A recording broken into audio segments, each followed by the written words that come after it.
Well, hello. Welcome once again to Pale Blooms and Beyond. Thank you for joining us today. Michael Weston is an English guitarist, bass player, and vocalist who was the leader of mid-60s garage R&B band, the Betterdays. The band had its roots in Plymouth and southwest England in the early 60s.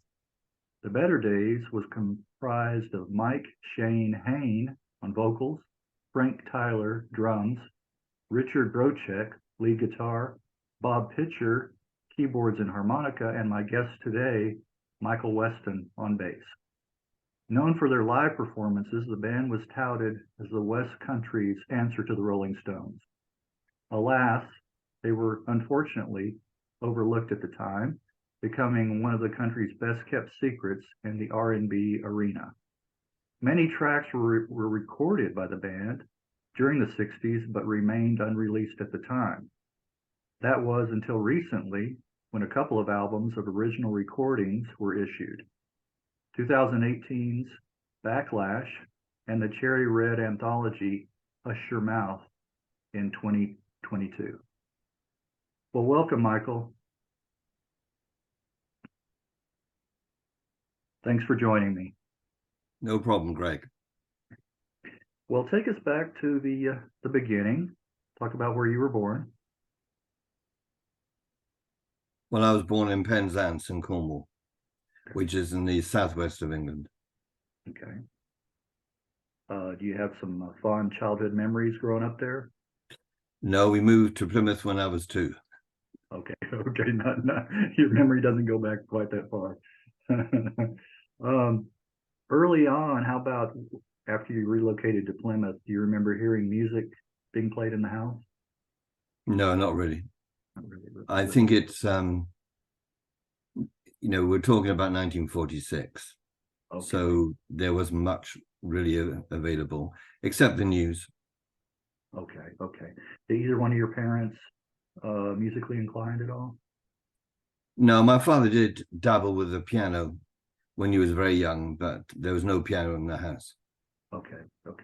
All right. How about fast forwarding probably several years later, once the onslaught of vinyl and even the 78s, can you remember one of the first albums or singles that was bought for you or that you bought? Yep, I remember the first one. It was Long Tall Sally by Little Richard. Ah, okay. Quite the showman. And I thought it was interesting how he talked about how he was more influential than the Beatles, and if it hadn't been for him, the Beatles wouldn't have come along. So sure they got some things off of him, but that's not the whole story. Well, how about the musicians you were into in your teens or when you started listening? Well, I won a little small contest, and they had the choice of a silver cup imitation with your name engraved, or you could have £20, which in those days was probably about $25. And the local, what you call a shopping mall now, they had a Ceylon of 78s, the old acetate 78 type. And I bought, I think, about 15, 20, and things like Eddie Corcoran sitting about balcony, 20 Flight Rock, Fats Domino's Ain't That a Shame, and Little Richard's Tutti Frutti, and the Everly Brothers doing All I Have to Do Is Dream, Gene Vincent's Bebop Aluba, all that sort of stuff. So you were just eating up all that American music at that time. Absolutely, everything American, yeah. Yeah, Everly Brothers, I've heard how influential they were, with their harmonies. But what about as far as the musical instrument, was bass the first one that you took up? No, I touched the guitar first of all. Okay. In the late 50s, you had in the States the Ventures, who were big hits with Walk, Don't Run and Perfidia. And we had a group in the UK called The Shadows. In fact, they were called The Drifters, first of all. And then it was Cliff Richard, who based himself a bit on Elvis Presley, and The Shadows. And everybody who were my age group, I think, wanted to copy the Shadows.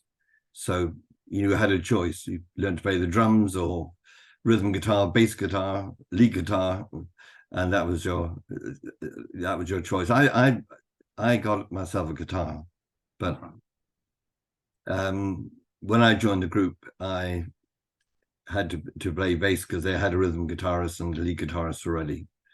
So I never, when I joined the group, I never touched the bass before. Okay. Was it a little bit of a challenge, or was it easier than playing the guitar? No, it's a different instrument to play. Okay. I mean, I think this, what is it? The four strings are basically the four strings of a guitar, but an octave lower. But I didn't have a clue how to play the bass.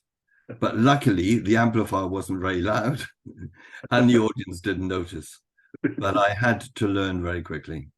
Okay. Thank goodness there's no live recordings of us at that time. Right. You could just mime playing it and they wouldn't know. That's funny. Well, what about the did you go to any live shows as a teen? Any concerts? Well, in the UK, we used to have cinema tours. The local, what you call movies. They would have package tours of usually some visiting American major artist supported by some British groups or variety acts. And one in particular that did influence me was when the Everly Brothers were touring the UK, and they came to Plymouth, but Don Everly had an argument with Phil Everly, and he left to go back to the States. And I just left Phil Everly, and I went to see Phil Everly, but the Everly Brothers were a harmony duo, and the curtains went back, and I was in the cheap seats because I didn't have much money, and it was Don Peake, I think, lead bass and drums, playing two Jerry Gibson guitars, and so just lead bass and drums, and they broke into their version of Little Richard's Lucille. And I never heard it sound like it before. And I sat back in the seat. This is before Phil Everly walked on stage. And when he sang with harmony with the bass player. But just the opening sound of lead bass and drums of an American group playing, and I just sat there mesmerized, and I said, that's what I'm going to do. Definitely. That's just absolutely hooked, yeah. Yeah, after that. Wow, yeah. I like to hear those kind of stories too. Very early on, the impressions and influences. What about what were some of the speaking of influences, what was some of the other ones as you get a little bit older that you started really taking in? Well, I was a very big Elvis Presley fan because he was mammoth everywhere. And I collected all his records. I liked also the usual rock and roll people, the Fats Dominoes, Little Richard, Everly Brothers, Eddie Cochran's. But also, I started to buy what I'd call pop Black American music. People like the Coasters, the Clavels, the Dovels, people like that. And I'd listen to those as well. So they were basically a drift from British pop music to sort of Black American pop music.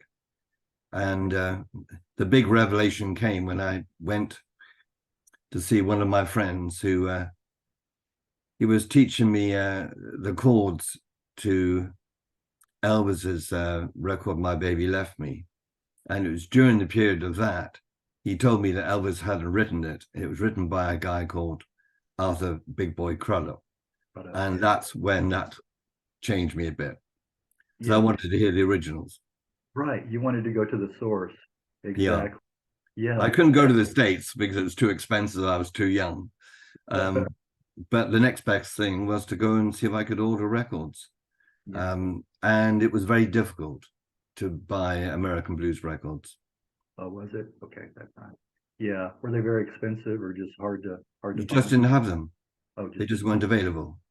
You had what I suppose nowadays you call middle of the road crooners, the Perry Comos, people like that, or some of the rock and roll pop stuff that was in the charts. But I mean, apart from that, no.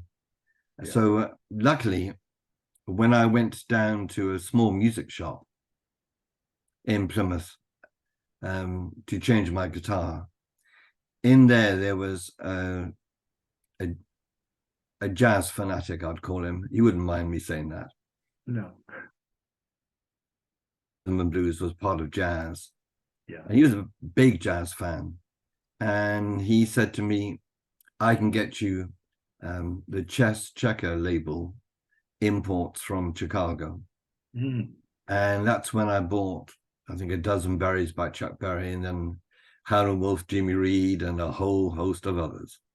Oh, And yeah. by 1960, 61, 62, I had a huge collection of vinyl albums. And I don't think there are many people in the UK who are listening to the same music. Now, of course, I know people like Mick Jagger and Keith Richards were, but at the time I didn't know that. At the time you didn't know that. Wow, very, very interesting. Glad that you found that connection there at that shop too. Well, moving forward a little bit, were the Saints your first band? This is a school band. They were based very much like on the Shadows, playing instrumental hits of the time. They didn't really have a vocalist. They just had, the four of them playing away lead, bass, drums, and rhythm. And I really wanted to play in the group. And it was very lucky for me because the bass guitarist was going to university. I think you call it college. And he said that he wanted to sell me his Hofner bass, because the choice of instruments we could buy in the UK was very little. There was a German make called Hofner. Yeah. Things like Fender were prohibitively expensive to buy, if you could even get them. And he had a Hofner bass and a small, I think, 1530 watt Watkins amp. And as he wanted money from university, I convinced him I'd buy that, and he said he'd convinced the group that I could play bass. Oh, okay. All right. So as he left, he did some vocals. As he left, they wanted a bass player. They didn't know much about bass playing, which is true about me as well. But I joined and learned. I remember one instance, I think the first time I played, it was in the key of A major. And I remember the rhythm guitarist coming across to me and saying, Mike, when we're playing A, you've got to play A on the bass as well. That's a true story. That's a true story. Everybody needs to be on the same page. It does help, yeah. And the same key, yeah. Well, recall some of your time, because you joined the band, they were already together, the Saints, and then you jumped on board. Recall your time with the band. Any live shows, that kind of thing? Well, the band did actually play with the school orchestra. Mm-hmm. And I think the track we played was Wonderful Land, which is the Shadows instrumental with some strings in the background. But I mean, when I left school, the band was quite popular. So I joined a band called the Saints, which is the name of the band. But they were already quite a popular group. And so we'd go out and play on Friday nights, Saturday nights at the local dance somewhere. And during that period of time, I gradually, the drummer actually I sat next to in school. And three of us went to the same school anyway. The lead guitarist was a couple of years younger than me. Drummer and I, roughly the same age. And we would listen to the latest pop records and try and cover them as well as we could. And we played around and got, reasonably popular. We drew reasonably good crowds. We were not a bad group. Not a fantastic group, but not a bad group. Enough to keep people dancing on a Saturday night. Yeah. But then I suggested that we got a vocalist. Yeah, yeah. And who was that? This was Mike Hayne. Mike's quite a bit older than the rest of us. We had some pretty awful singers come along. And they were determined to sound like Gene Vincent. Is that right? And one thing that they did not do is sound like Gene Vincent. Local lads who thought they could carry a tune in the bath and therefore they could sing on stage. And there's a big difference from singing in the bath and singing on stage to music accompaniment. Big difference. And Mike was, Mike was somebody who turned up, and Mike and I had a rapport because we both like Buddy Holly, who, as you know, comes from Texas, from Lubbock. And we were both Buddy Holly fans, and he liked rock and roll. But Mike had done his military service. We were too young for that. And, you know, I think about he's 7 years older than me.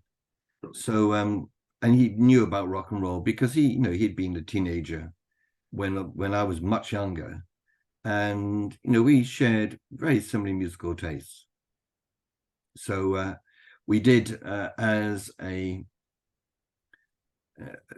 to see if he could do the numbers okay, we did Eddie Cochran's 20 Flight Rock, which he sang pretty much well in tune, good phasing, etc. So he was in the band. He passed the audition. Yeah. Yep, he passed the audition, unlike the other 6 who didn't. Well, all this while, you mentioned earlier about discovering and collecting American blues and R&B. You wanted to kind of steer the band in that direction. What kind of resistance did you come up against? Well, the rhythm guitarist, a man called Oakley Petts, who was a very nice guy, and he we kind of fell out later on over the music, but nothing personal. He basically did most of the organizing of the gigs that we played. I think he had the speaker system that we sang through. I was more and more keen to get away from covering the latest stuff in the charts. I was more and more keen to do what I'd call more obscure American rock and roll. But we didn't even think about writing our own numbers. I mean, that was just off the horizon completely. But basically, I'd be playing them, things like the Coasters doing Searching and Yakety Yak and stuff like that, which also had been hits in the UK. And then I played them, as I had so many blues records and rhythm and blues records. I started to play some numbers like Bo Diddley's Here It Is, I think was one I played. Johnny Be Good by Chuck Berry, just to ease them in. I mean, Chuck Berry had been quite successful in the UK anyway in the 50s. But of course, this was now the 60s, and, every 5 years a new generation comes up and they don't know what's gone before. And whereas I think they accepted Chuck Berry, I think they found Bo Diddley. And I had people like Arthur Alexander, Solomon Burke, Howlin' Wolf, John Lee Hooker, etc., etc. They just thought that was another world. Yeah. And above all, they thought that white teenagers wouldn't want to listen to that sort of music. Oh, okay. Well, did you say, look at me, I think I'm white? Yeah, we live in a different time then, I had a Big Bill Broonzy album. It's the first blues album I could buy. It's the only one that was available at the time. And I would play to the group lots of tracks. The rhythm guitarist was dead against it. I mean, he was really quite keen. To some degree, it was his group. He was a man who, as I said, organized all the numbers we played. He was very conscientious, and he wanted to go in that direction. I wanted to go in a completely different. It's a bit of a tussle for the control of the group, I think. No hard words or anything unpleasant, but because he wanted to continue to play the same sort of things we'd always played, the lead guitarist, the drummer, myself, and also the singer used to go quietly after work to a hall and practice on our own. And then we'd turn up to play on a Friday or a Saturday, and then we'd break into one of these numbers. and he hadn't got a clue what we were playing, and he couldn't understand where we learned this. I remember one that was it's a flip side of an old Coasters number, which every group, I'm sure the Beatles did it, I'm sure the Stones as well, is called "I'm a Hog for You, Baby." And I remember that we started off with that, and but these are basically blues numbers, so it's pretty simple blues formation to play in rhythm guitar. So it came to a head when he turned up one day in a little church hall where we were practicing, and he's discovered that we were practicing on a Sunday, and he was pretty furious with us. And it's a shame because he was a very good rhythm guitarist, and he would have made, we would have been two guitars, bass and drums group, but he just didn't want to be involved with that sort of music. And I think he was, justifiably pretty angry about the fact that behind his back, which wasn't very nice of us, that we had, but we were then quite determined to play this sort of music. Yeah. At that point, to put it in perspective, the Stones had just got rid of their sixth member, who was played piano. I think it was April or May of 1963. So they were down to 5. I hadn't seen the Stones at all. I didn't know they existed. And we were starting to include things like Jimmy Reed, Chuck Berry, Bo Diddley, the usual things that the groups at that time covered, but also because I had such a wide range of music from America. Other people, Roscoe Gordon, John Lee Hooker, Helen Wolf, Slim Harper, a whole range of other people as well. And we just pick out the most commercial ones, because it's not easy if you're a white teenager in the UK in 1963 and you're 16 and you want to go along to see the local group playing the local hits, and they're doing a Helen Wolf number. They've never heard anything like it for a start, and you just stand and stare at you. And what happened is that we started to get quite a good repertoire, but then we went to play in all the favorite places that liked us before our change, and we got banned from every single one. Now, it's a podcast. I can't tell you the words that were used. They were pretty unacceptable then, and they're certainly unacceptable now. But I remember one big ballroom where he came up, the manager, and he said, "I'm not having you play this something music anymore." You can imagine what the words were. Not complimentary, and in reference to color. And he said, "I'm going to get you banned from every ballroom like this in the country." I don't know if he actually ever kept his promise, but he chucked us out, despite the fact we went down very well. What we had to do is go around the West Country and book little halls ourselves for Friday and Saturday nights, where farmers would come in with their girlfriends. There'd be invariably people drink too much. There'd be fights, bottles chucked all over the place. If you've seen the early Jerry Lee Lewis films about some of the places he played, it was pretty similar, I can tell you. It's not just in the States. It was pretty tough, and there'd be lots of blood on the floors and people fighting, etc. And we'd have to play for 3, 4, 5 hours. But what it did do, because Bob hadn't joined us playing harmonica, what it did do is that it got us tighter as a group, because we just lead bass and drums. So we learned to interact with each other. We found out what sounded good, what didn't sound good. Yeah. And we did this for quite some while, many times. Honing your chops, as they say. Yeah. Yeah, I mean, the problem is, what we should have done perhaps is immediately pack our bags and go to London, because the Stones were becoming very big, because the Beatles had exploded. And by 64, the Beatles had gone to America, and they really opened the door for everybody. Right. Well, I was going to say, speaking of the Rolling Stones, the fact that they were covering a lot of black R&B, it helped you a little bit. It helped opened a few doors for you guys too. Yeah, I mean, the first Stones, first time I saw the Stones was on television. I think it was called a program called Thank Your Lucky Stars. And they did a cover of Chuck Berry's Come On, which I had the original of. And it was not a bad cover. The flip side obviously hadn't been mixed properly.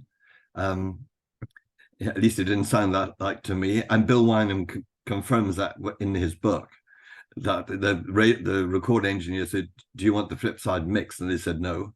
They learned very quickly that's not a wise thing. But obviously the A side was, and it was a good, catchy, good version. And the first time I saw Keith Richards and Brian Jones and the rest of them. Yeah. But then I met somebody who had seen them in a club in London called Eel Pie Island. Yeah. And he told me they were fantastic, that I ought to see them if they ever came down to Plymouth. Yeah. Well, I've heard that before, not just doing these interviews, but just reading liner notes and just hearing the history of music, that if you really wanted to make it, you needed to go to London. Absolutely. Yeah. Yeah. So you had the right idea. Anyway, what about, was it during this time that the band's name was changed to the Saints Beat Combo? Yeah. This is before Bob joined us. It was still when we were vocals. I did some of the vocals, but Mike was the main vocalist. I mean, he did 80% of the vocals. But because we played for such a long period of time, rather like the Beatles and the other Liverpool groups that played in Hamburg, it's long, long hours. Not as long as in Hamburg, but they were long hours. And, you need to have a voice needs to have a bit of a rest. So I would take over and, maybe if we did 40 numbers a night, I'd probably sing 10, something like that, just to give him a rest. He's a far better singer than I am. But, I sort of got through. The Saints Beat Combo, I didn't like the idea of just called the Saints. And I thought Beat Combo, because the Liverpool groups were becoming very big. In fact, in those days, you had to come from Liverpool. So all the recording executives rushed off to Liverpool to sign everybody who had a guitar in their hands.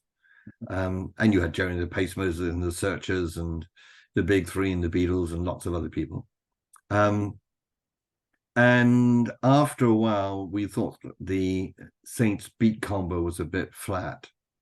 And it was when Bob joined, and that was about June 1964. But we had a solid R&B repertoire. We weren't playing pop songs. Bob came to see us in the big venue in Plymouth, which was like the big town hall, Guildhall, huge place. And it was packed out. And I'd advertised, persuading the group that we ought to have somebody else to add to the flavor of the group, the mixture of the sound. And none of us played the harmonica. So that seemed, Billy Boy Arnold and all the other people, Sandy Boy Williamson, they all played harmonica. So Little Walter. So we needed to have someone to play the harmonica. Bob, I had met already. Bob had been a jazz pianist. And he was his wife told me that he used to be sitting in school. Teacher would come in and say, "Right, Bob, picture out," before the lesson even started. He was definitely a disruptive individual. And the reason for that is that he'd been born with a hole in his heart. Yeah. Wow. And he was told that he wouldn't live past 21. Yeah. So I think the idea of university or any further education wasn't interested. He was a very good jazz pianist. Also quite a good classical pianist. But he's one of those irritating people that was just born with great talent. The rest of us have to get good by practicing night and day. Bob just sits down and starts playing. I suppose it goes like this, doesn't it? Then just plays it perfectly. You can kill people like that. You really can. Yeah, you just strike But he came to see us and we had a really big crowd there. It was absolutely packed out. And he came back stage. And I knew him already because we played somewhere else where he'd come to see us. And I chatted to him about jazz because I also like jazz as well. In fact, I like all sorts of music. And he said, I've got a electric piano. And I'd advertised for an electric pianist because the Animals had an organist. The Stones were 3 guitars. The Yardbirds were three guitars. So I wanted to have something different. So I thought if we had lead, bass, piano, drums, it would be a bit different in sound. And he could play piano. So he sort of joined us. I had an old-fashioned, I don't know what you call it in the States, what we used to call a Larry Adler harmonica. It's quite a long instrument like this, and it's got a tonal change at the end. It's a really nice musical instrument, but it isn't the sort of thing that you play blues on. And so I gave an album of Little Walter and a couple of other albums of great American blues harmonica players. He went away and practiced, came back and said, that harmonica's no good. I mean, it's okay for, Goodnight Irene sort of popular melody, not the old blues version. And he said, that's no good. He'd been to the music shop, and then some guy had come down from London and said, what you need is small German, made in East Germany, I think, very small harmonicas, very cheap, and you can suck and blow, and you can get that whining blues sound. But they're very cheap. The trouble is they didn't last very long. Made in East Germany was not the highest quality you could ever find.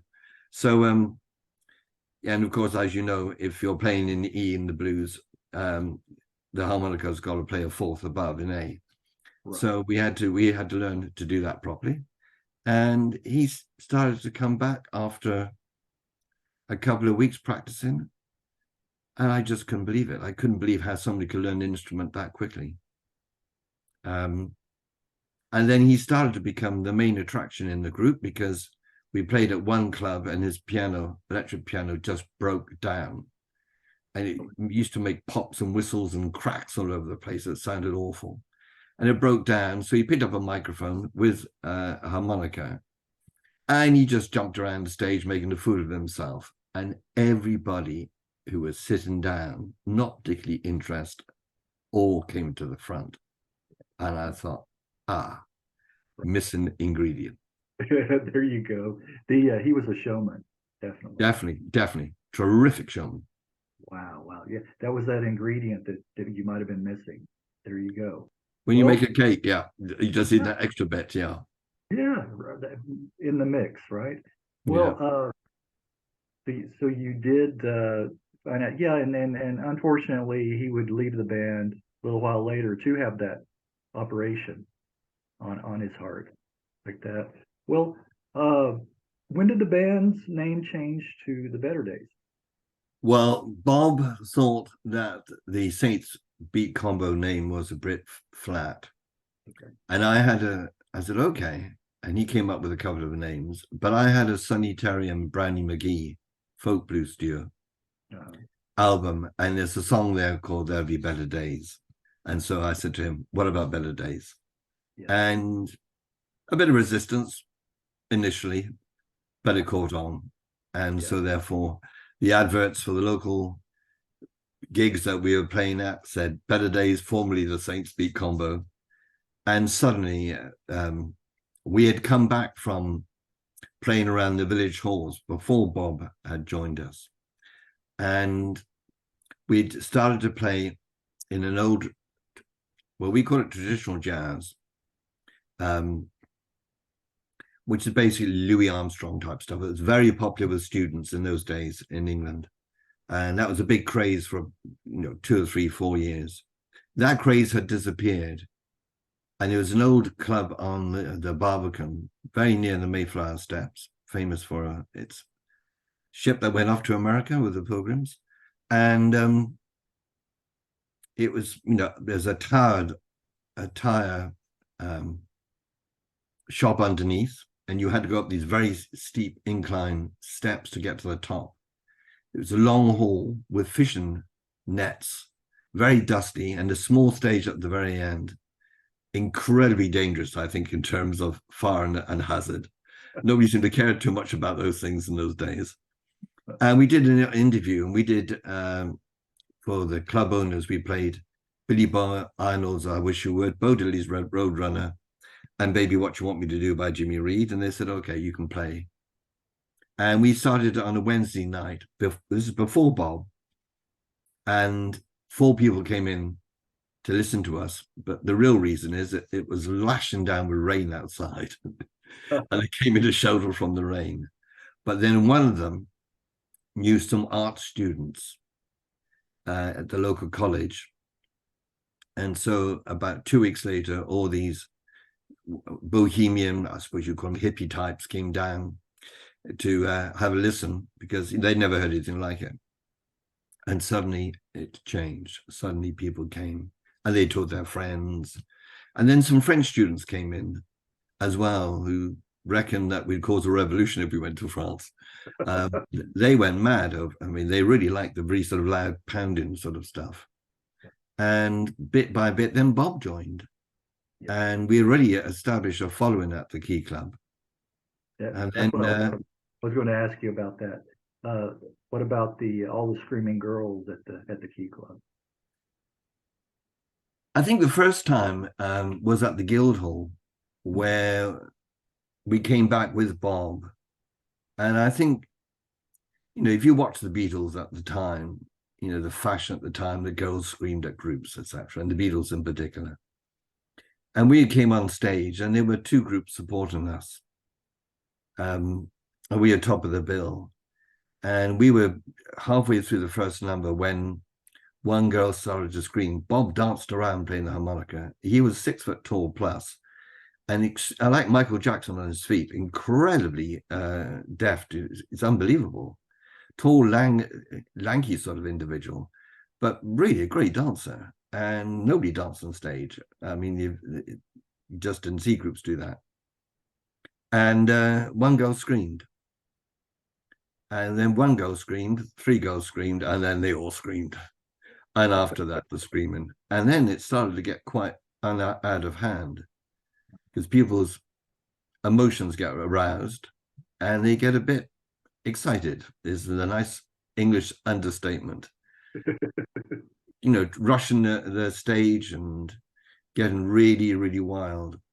And I remember the next time we played there, the promoter had to come on stage after the second number to ask the crowd to calm down or we'd go off stage because it was just an absolute roar, just like you see in the Beatles Mania type thing. Yeah. Wow. Yeah. Well, and the group was good then. The group was really good. I'm not going to be shy about that. The group was good. You're a very tight unit. Yeah, well, you did garner a reputation for great live shows. Any other shows that you remember that stood out? I'm actually writing a book about that period. So read the book. Sorry. So read the book. No, it's not published yet. But luckily I've got a pretty good memory. And I'm still very friendly with the singer and the drummer. And they've got, different memories. But we kept a list of every single booking that we did, every gig we did, and how much we got played, every place we played in. So that's very easy for me because I can remember when we played in Sheffield or we played in London or where we played in Wales. I think the first time was when we left the West Country, which is Devon and Cornwall. And we went to Wales. And this is, Wales is a separate country, although it's part of the United Kingdom. And obviously nobody ever heard of us, but we just advertised Rhythm and Blues Group. And the place was absolutely, we spent the afternoon practicing. We got there quite early, spent the afternoon practicing. There were crowds of people outside listening. And that night when there was no support group, when the curtains went back, I noticed that there was some legs sticking underneath the curtain. The stage was a big stage. So if you had legs sticking under the curtain, they already got on top of the stage and the curtains went back and that was it, end of the first number. So they got all off the stage. We had Welsh rugby people who were holding back the girls in the crowd. And it was absolutely unbelievable. And that's when I started to think that if we can go away from our home city or people who knew us and we had that reaction, that maybe we could have a much bigger national reaction. Right. I think it dawned on us because you see that I think the initial thing about the group is that they weren't particularly ambitious. They just wanted to play music. We turned professional because we were playing 7 times a week, 6 times a week, and sometimes twice a week, Saturday lunchtimes and Saturday evenings. And we just draw in enormous crowds. So we had no idea about writing our own numbers, no idea about record contract, no manager, no agent. It was just word of mouth. Yeah. Well, where did that come from within you, to start thinking, we do need a manager. Maybe we should move to London, get a recording contract. Where did that all? Maybe because I think, unlike the rest of the group, it was I who bought the blues music in the first place. And I was very keen on the music industry. So there were 2 musical papers issued in those days. One was called Melody Maker, which had all the jazz and the blues artists in it, and news about musicians, including visiting American musicians. The other one was called the New Musical Express, the New Musical Express, NME. Yeah. And that would talk about all the gigs that there were around London, etc. And it had its pulse, both of them, on the music of the time and the success, the commercial success. And I suddenly thought to myself, I'm 19, 20 years of age. This is a chance to get very pretty girls, to earn a heck of a lot of money. It's probably frowned upon nowadays, but I mean, that's truthful when I was 19, 1963, 64. Because I'd noticed that there was one group in Plymouth and all the pretty girls used to be around the singer, and that used to annoy me tremendously. That changed very quickly when we became popular. So I was very ambitious, and I don't think the other 4 were. Yeah. There was some resistance to doing that. Well, inadvertently, you didn't have to go to London, but kind of London came to you. Tell that story about how you got to deal with Polydor. Well, it was a group of young guys coming down, because Plymouth is a seaside city. They call it Ocean City now. And the West Country, I suppose, is a bit like us. So in the States, you've got a Florida or California. You've got sun, there's a sea. So you had lots of people coming down on a holiday in those days. People going abroad on a holiday was pretty rare. And there's a group of youngsters from London, I would say age 18, 19, 20 sort of age group. And they came into the Key Club. And it was a Saturday session. We used to play and practice at between 12 and 2 on the Saturdays. And some of the younger girls were brought in by their parents because they weren't allowed to come in the evening. They were like underage. They'd be 15, 14 age group. Parents would bring them in and they could listen to us. But we just, ignored everybody. We were just practicing the new numbers. And they came in and they heard us play. And then they came that night to hear us play. And one of them came up to me and he said, "You ought to have a record contract." He said, "You're as good as the top groups in London, etc., which is very nice to hear. And he said, I've got the address of Fontana Records. And Fontana Records had a group called the Pretty Things that had been signed to them. And I said, okay. And he said, you write off to them. They might sign you, but you need to make a demonstration record. And we had made a demonstration record. And I sent that off to Fontana. And the man who was with Fontana at the time was about to leave Fontana, took all the correspondence relating to, artists, etc. I'm not saying anything disrespectful. I mean, there were letters, personal letters written to him. And so he opened it up and saw the demo from us, which was Don't Want That. And the flip side was a Jimmy Reed number called Honey What's Wrong. And his secretary contacted us and said, would you like to come to London for an audition? Which we did.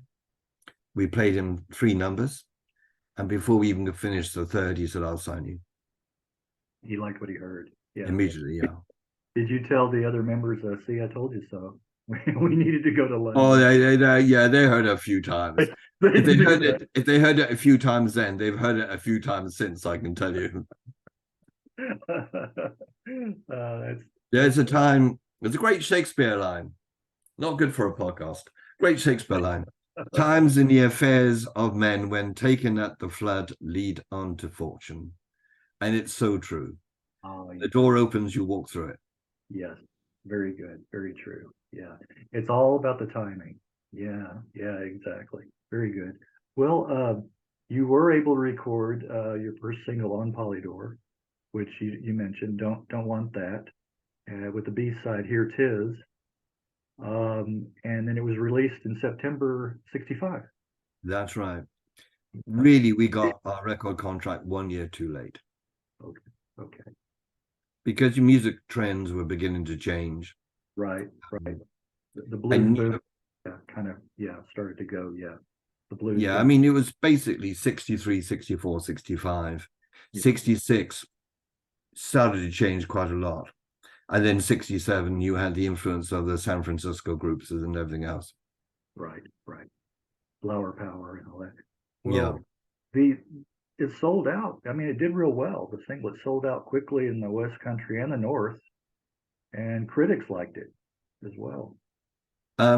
Yeah. The trouble is that I don't think Polydor at the time had their marketing budget as big as it should have been.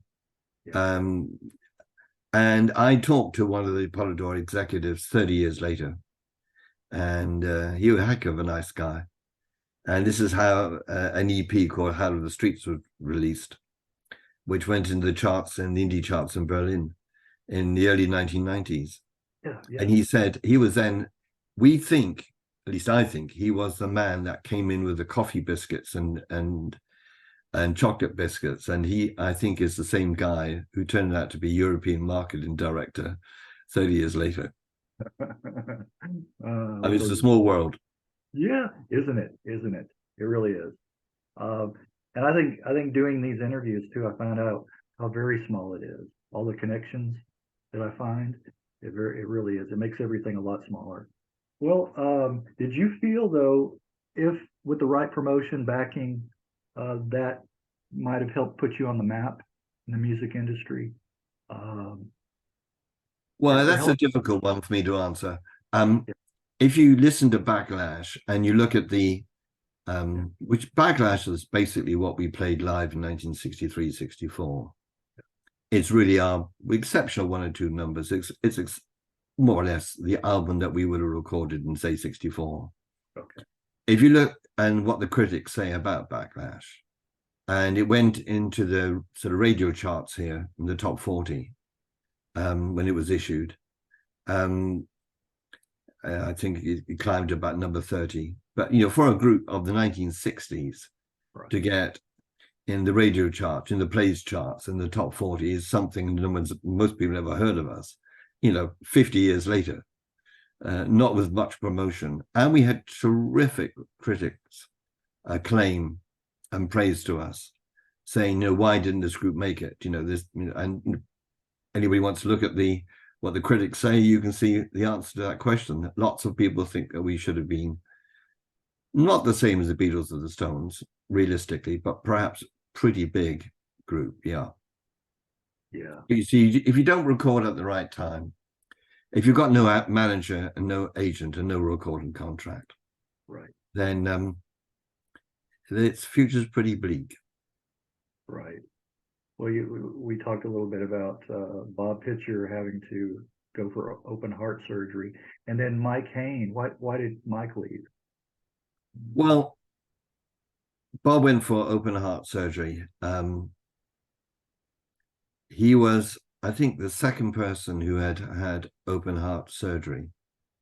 The first person had died, and this was, I believe, he told me it was the Bristol Infirmary, Heart Infirmary. And it was actually videoed and sent across to American hospitals, apparently. So they could watch on how this operation took place. That's what Bob has told me. Okay. So I had no reason not to believe him.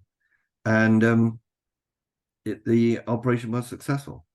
But Mike left, I think, because there was a disagreement with the group. I think perhaps we'd all become less friendly with each other. We all thought we were going to make it quite big. I think there was a terrific sense of disappointment. And I suppose we just thought maybe Mike could sense, and groups drift apart. Yeah. Well, the other thing about it was with the inherent power struggle between the label and the band. It happens so often. Polydor wanted you, as a follow-up, to go in a more commercial direction. Absolutely. A couple of tracks that they were pushing. Yeah. You guys wanted to cover of Ike and Tina Turner's "I Can't Believe What You Say," but they just flat out, they didn't want to release it. Funnily enough, he must be dead by now because he'd be 95, so he'll forgive me. But I mentioned Ike and Tina Turner because don't forget I've been buying lots of American records, not just albums but also singles. And I mentioned it was by Ike and Tina Turner, and I remember him saying, "Who's Tina Turner?" Wonderful stuff. You can't make it up. There was another alternative, because we still weren't writing our own stuff, except "Don't Want That" Bob had written, and that was to do an instrumental, because I had what we called an extended play, an EP of 4 tracks on vinyl of Freddie King, which had things like San Jose Hideaway, which lots of people covered. But this is 1965, and I thought we could have done one of those tracks as an instrumental, and he offered us Norwegian Wood by the Beatles, which we turned down. Apart from which, I think it was very wise of us, because I don't think anybody can outdo the Beatles and Norwegian Wood. They wrote it and they performed it. I don't think anybody can do it better. And one that I wish we had done was Slim Harpo's "Baby Scratch My Back," which is a very slow, melodic, repetitive riff to it. But we could have done something like Freddie King's "Hideaway" or "Sensation" on the flip. And as it turned out, people like Cream and Fleetwood Mac and all those people covered Freddie King 2 years later. So we should have done it definitely, but we didn't. Yeah. Just life.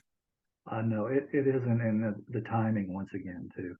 You know as well. If it's too early, people are going to reject it. And then maybe it becomes popular, like you said, 2 or 3 years later. But it's all got to kind of when the public's ready for it too. Yeah, the marbles have got to be in a row at the same time. Yeah. One thing that did happen is that when we reformed in the early 1990s, late 89, we were booked in at a place called Wallingford, big blues festival, 2 or 3 day festival.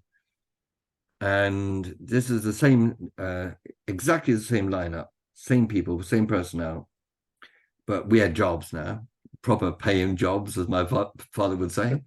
And I managed to sweet talk the promoter, because I'd become a businessman in my career, so I knew something about business then. So I managed to sweet talk the promoter to put us on second to the top of the bill. And he thought it was quite good because it was a blues festival and they had all these blues groups, all of which seemed to be under 25 years of age, and we were so older than that. And I think the group was quite nervous going on stage. And so I had to give them a bit of a pep talk, which didn't go down too well. We got on stage and we were allowed 6 numbers. And I don't know what the audience expected, because first of all, we were 20 years older than everybody else who had performed. And we did the first 3 numbers. And I said to the singer and the lead guitarist, don't stop between each number. As soon as you finish, go into the next one. And then there was a pause after 3 numbers. And we went, it's either Mike or myself would go up to the microphone and introduce the group. and there was an absolute silence. I mean, we finished the third number, and the back hall was just silent. I mean, nobody said a word, nobody clapped, nobody booed. He just stood there. I mean, it was packed with people. And then from the back, there was this roar that came, and it just swept to the front.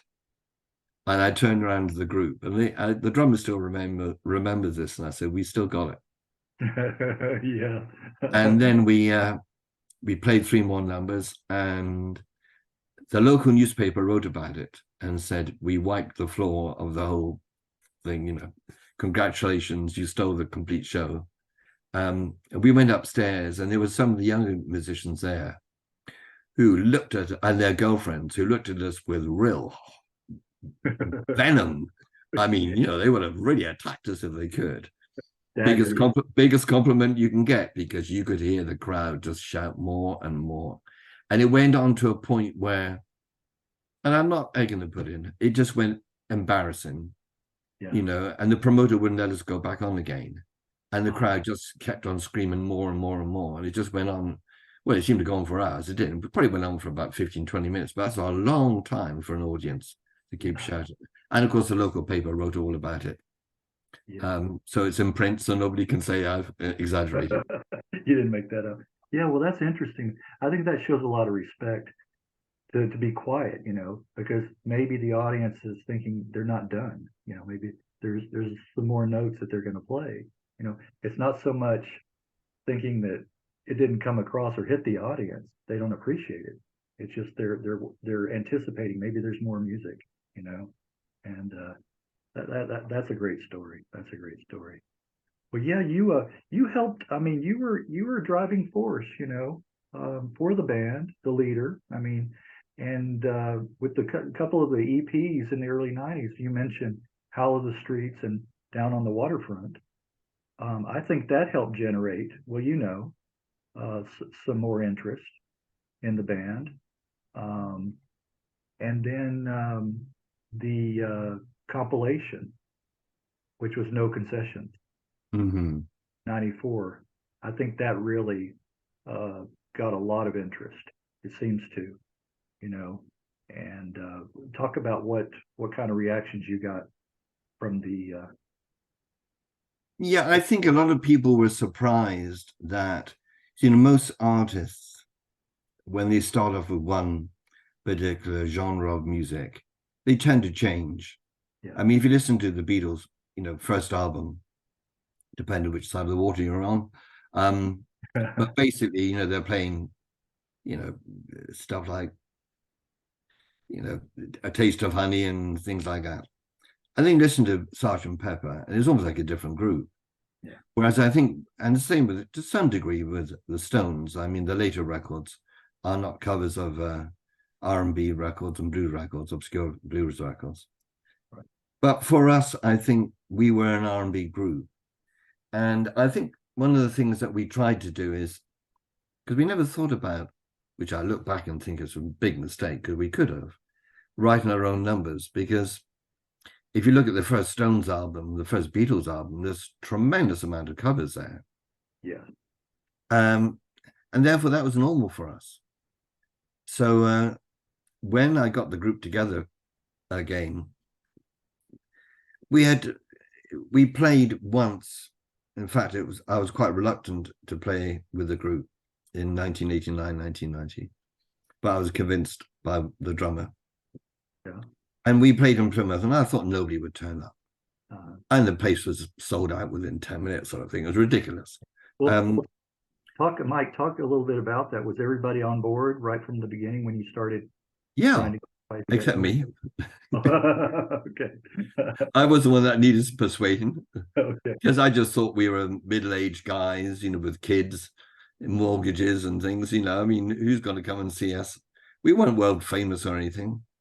But it just was almost as if the decades hadn't counted. Yeah.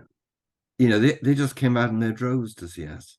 Mm-hmm. And it was great seeing people that you hadn't seen for 25 years. Because I moved to London, and 3 of us have moved out of the West Country.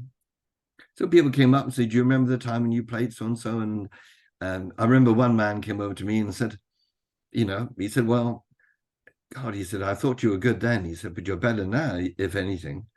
And he said, he said, I owe it to you. He said, "I met my wife at one of your gigs." And I said, "Well, you don't blame me for that, for God." Right. I've been guilty of a few things, He said, "No, we're still happily married." But I mean, we went down. In fact, one of the live tracks was recorded and released, and it's released on the anthology. And I then said, "Right, well, let's see, we'll play a few more dates." In the meantime, I contacted a Record Collector, which is a magazine in the UK, and it deals with current issues and the history of record collecting and features very artists. Went up there, talked to I think it was a features editor, and he was quite interested because our record was already quite scarce. It was going for a lot of money. So he did a 3-page article on us, which is pretty good because it's the first article written about us in 30 years. And that's when I contacted, I'd contacted Polydor, who gave me permission that I could issue Don't Want That on this EP, and it went into the indie charts in Berlin. So the first time somewhere else in a different country people had bought our record. And then there was a couple of bootlegs issued from somebody in the States with Don't Want That and Here It Is on. And I decided that the one thing that we never did in the 1960s had any business acumen at all or sense. Now I'd become a businessman and, with a moderate bit of success. And so I thought, well, I got a bit of money to pay for the recording studios. So I managed to convince them all to go into a major, well, not a major, but a big recording studio and to start recording and basically issue the album that we should have issued in 1964 if somebody had signed us. And lots of the critics thought it was uncanny that we've kept exactly the same sound. Right. I hear that too. Yeah. There's no Elton John sort of, or San Francisco or hippie or heavy metal influences. It's exactly the same sound as you got in 64. Yeah. Yeah. And one of the critics said to me, he says, "Uncanny. It's almost like finding Backlash and the anthology.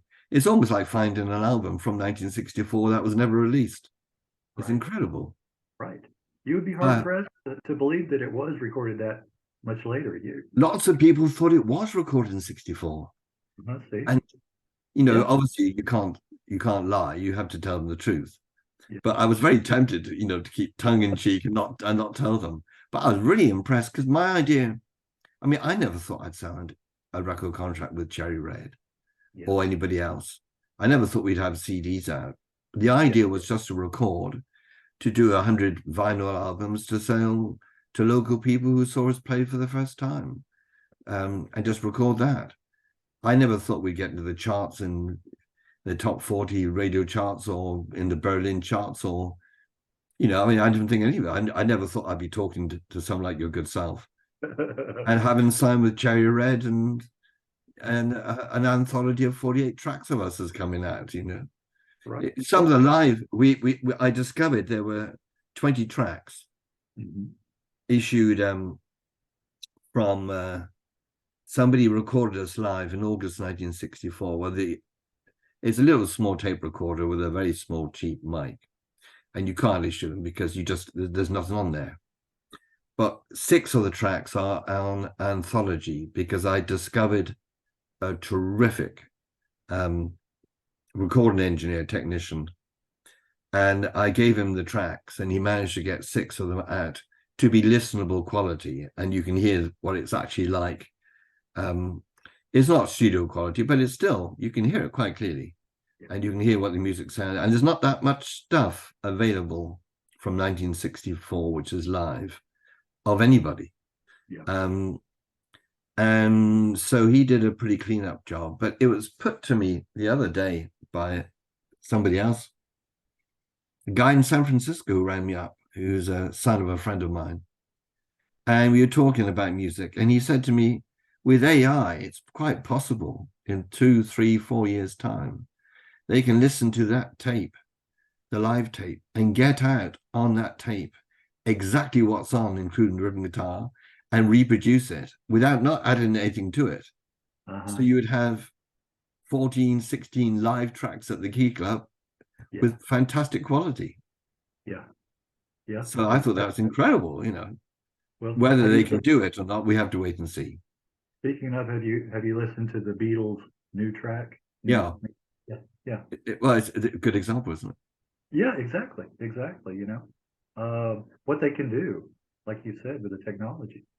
Yeah, it's so probably look forward to more and more of that, being released like that. Wow. Yeah, it's something else. It's mind-blowing. Yeah, it is. It is. It is. Well, talk how briefly, how did the Cherry Red connection transpire?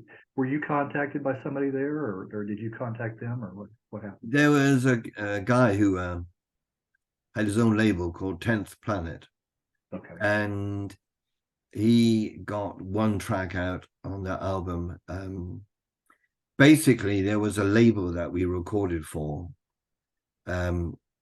which is the demo label.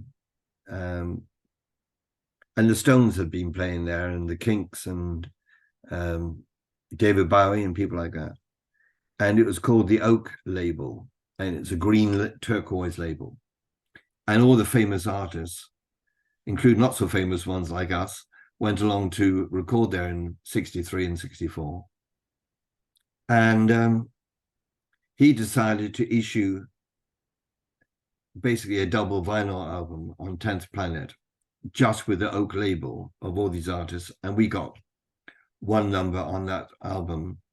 And, I think it sold quite well. And he was the guy that contacted me. Oh. And he's actually a consultant to Cherry Red.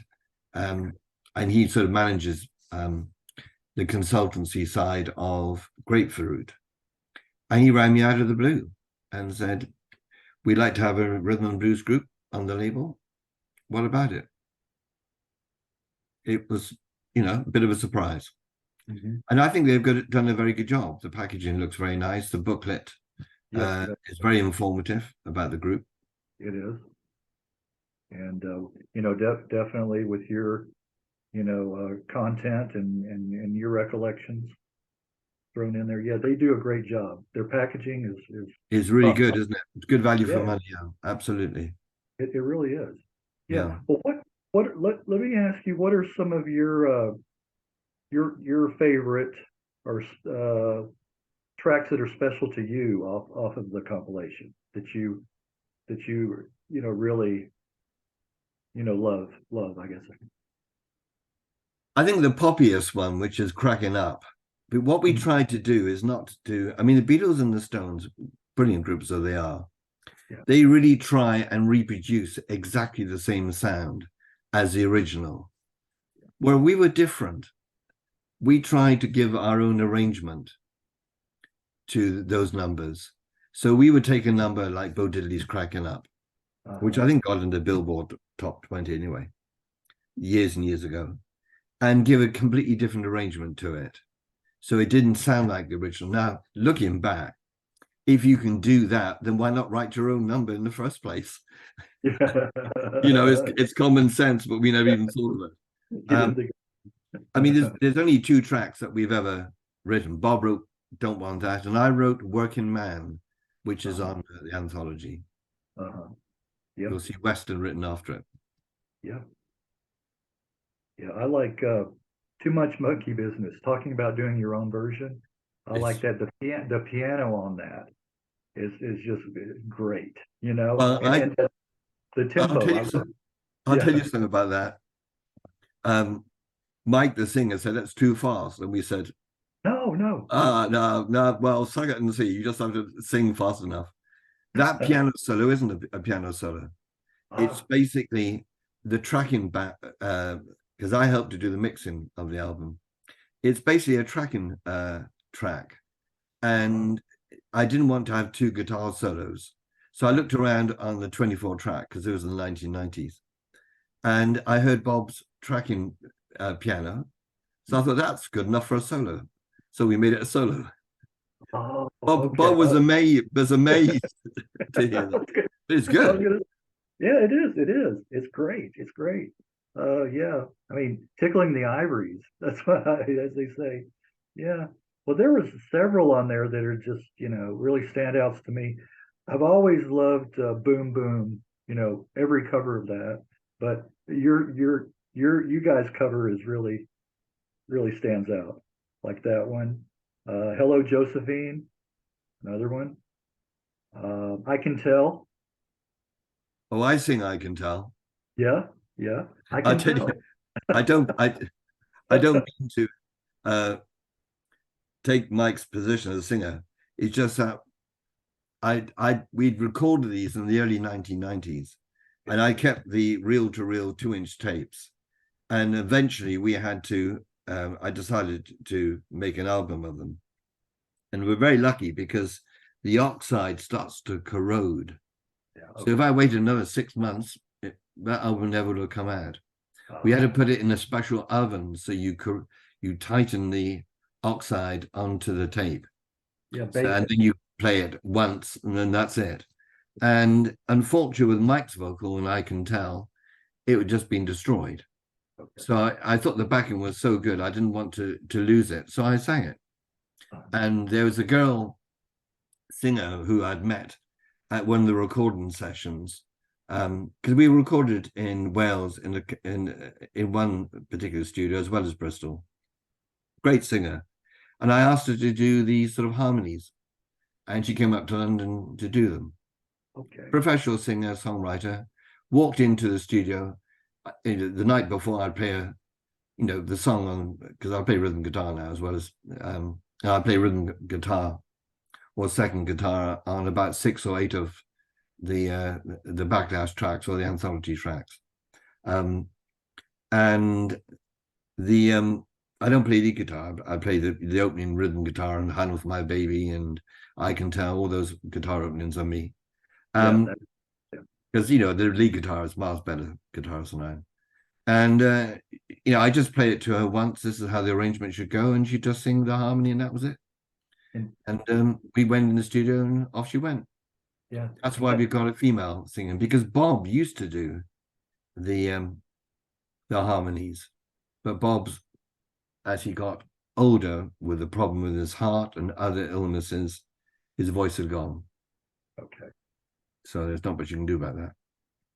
Well, I like the guitar on I'm Looking for a Woman on that one. Do you? Yeah. Yeah, I had to get that slide guitar. Yeah, I had to get the technician to lift that up about 4 times, and he resisted every time. Really? So it was took us a long time to mix that album. Yeah, I imagine so. Because it all sounds, well produced. The especially the more recent track. And then Howlin' for My Baby. You just mentioned that. Another one. And you guys did a nice version of Dimples. That's another old song I like. And what else? Well, could we play the Johnny Hooker? Yeah. Okay.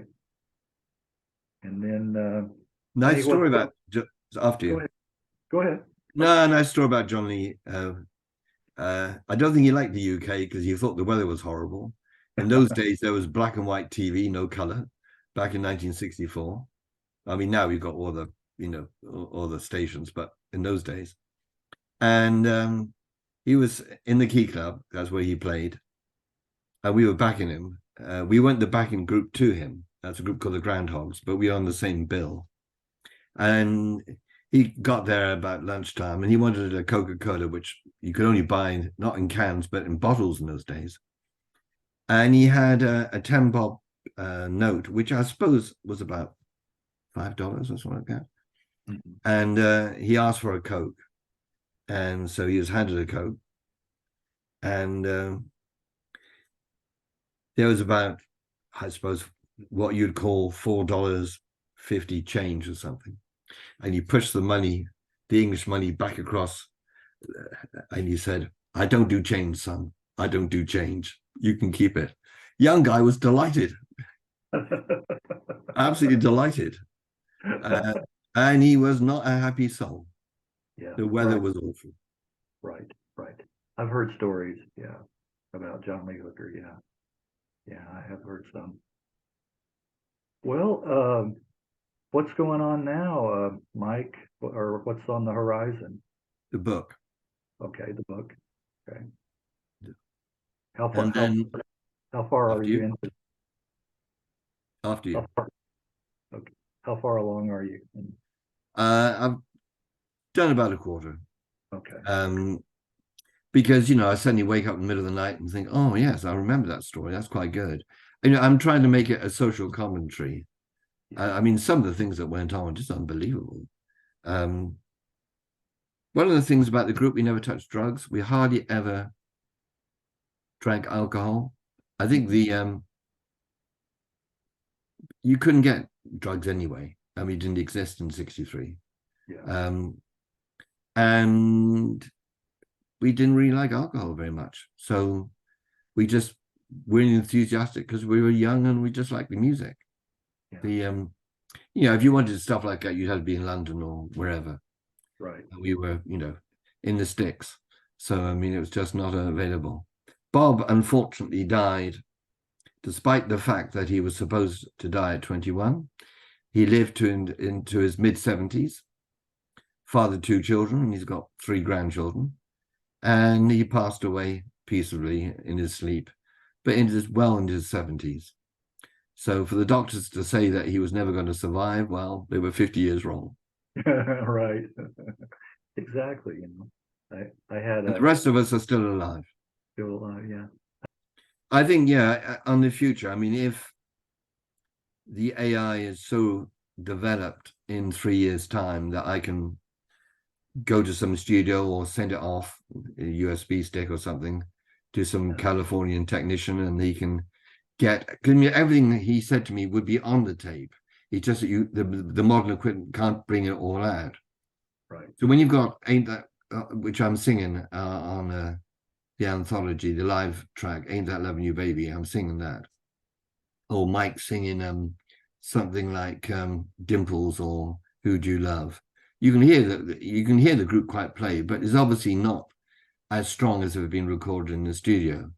Right. But according to what I've been told, they should be able to, they won't add anything to it. They'll just extract it and mix it properly. And then you might have something that's a live performance in August 64, which would be pretty nice to hear. Right. That would be, yeah. I'm sure a lot of things. Yeah. 3 years away from that, though. Yeah. Yeah. That's in the future. Yeah. That's coming down the pike, though, I think. Well, anything else that you'd like to add, or any plugs or anything like that? Well, if they want to buy an anthology, it's available.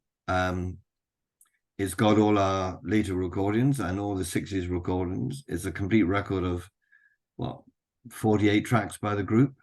It's been issued to rave reviews by everybody. That's it. And you buy it on Cherry Red Records on the internet. Yeah. Amazon sells it. Yep. There you go. And I think you can get tracks from Spotify and CD Baby and all the other things if you want to listen to it and stream it. Yeah. Yeah. I found exactly. The whole 2 CDs are on YouTube as well. Just if you want to listen to it. Yeah, well, they are. I've seen them. Yeah. So there you go. Yeah. But again, Mike, I think good music, quality music is going to find an audience, and better late than never. If it takes 50 years. You don't expect it 50 years. I mean, right. we were offered a tour in the early 1990s by a big promoter right across Europe with a big group of stars. And I said, well, why wasn't this 35 years ago? Where were you then? We needed to have a manager and an agent and a record contract and promotion. But well, better late than never. It is. And at least you guys are still well enough, to appreciate it and, be actively promoting it and enjoying it. Yeah. Exactly. And all still alive. That's the main thing, with the exception. Right. Yes, exactly. Okay. All right. Well, thank you so much. We made it happen. We got together, and we will see how this goes as far as the reactions. And once I get it edited, it shouldn't take maybe a week or so. Then I'll send you the link. Okay, And wonderful. you can post it on your socials or your website. And that's what I enjoy is getting the reactions and the comments, from people. So that's when, you get, the responses and that kind of thing Who's that old guy you're talking to? Yeah. it's rewarding. It's rewarding. No, hopefully we'll, maybe make some new fans through this too, as well. So. Yeah, well, I'm in my 80th year, so Excellent. Lovely yes, talking with you. yes, it was to you too, Mike. Thank you so much for your time, and all the best to you. All right. Take care. All right.